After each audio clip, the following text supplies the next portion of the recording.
আসসালামু আলাইকুম প্রিয় উপস্থিতি এবং সাংবাদিকবৃন্দ ভাইয়েরা,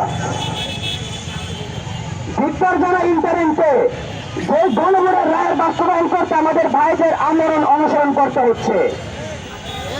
আমরা দেখতে পাচ্ছি শিলং থেকে, লন্ডন থেকে ব্যক্তিরা এসে বাংলাদেশের দায়িত্ব নিয়ে বাংলাদেশের জনগণের সাথে মস্করা করছে।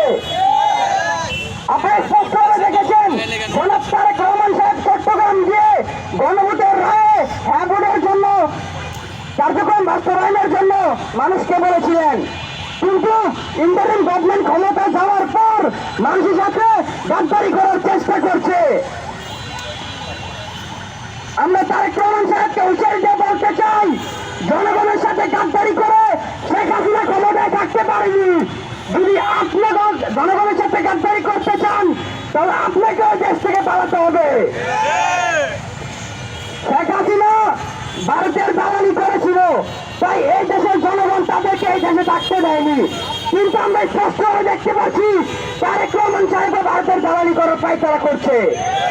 যদি তারেক রহমান সাহেব ভারতের দালালি করতে চায় তাহলে এই দেশের জনগণ তাদেরকে উৎখাত করবে, এই দেশ থেকে পালাতে বাধ্য করবে। কিন্তু শেখ হাসিনা পালিয়ে ভারত যেতে পেরেছিলেন।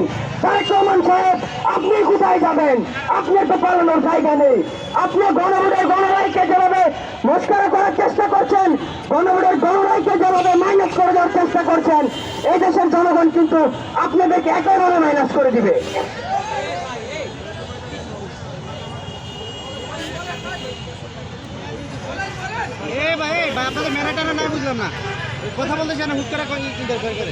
আমরা জুলাই গণঅভ্যুত্থান করতেছিলাম, প্রায় 1700 ভাইয়েরা শহীদ হয়েছে, আমি নিজে হাত হারিয়েছি, আমাদের প্রায় 24,000 মানুষ পঙ্গুত্ব বরণ করেছে।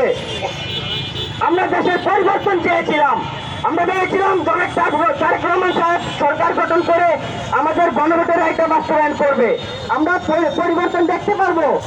কিন্তু খুব দুঃখের সাথে দেখতে হচ্ছে তিনি আমাদের সাথে গাদ্দারি করতে যাচ্ছে।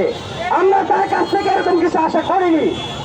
আমরা যখন গণভোট প্রায় 70% মানুষের রায় নির্বাচিত হয়েছিল, আমরা খুবই আনন্দিত ছিলাম। কিন্তু জনাব তারেক রহমান সাহেব যখন এই রায়গুলো বাতিল করে দিতে চেয়েছিল, তখন আমাদের আরো বেশি কান্না করতে হয়।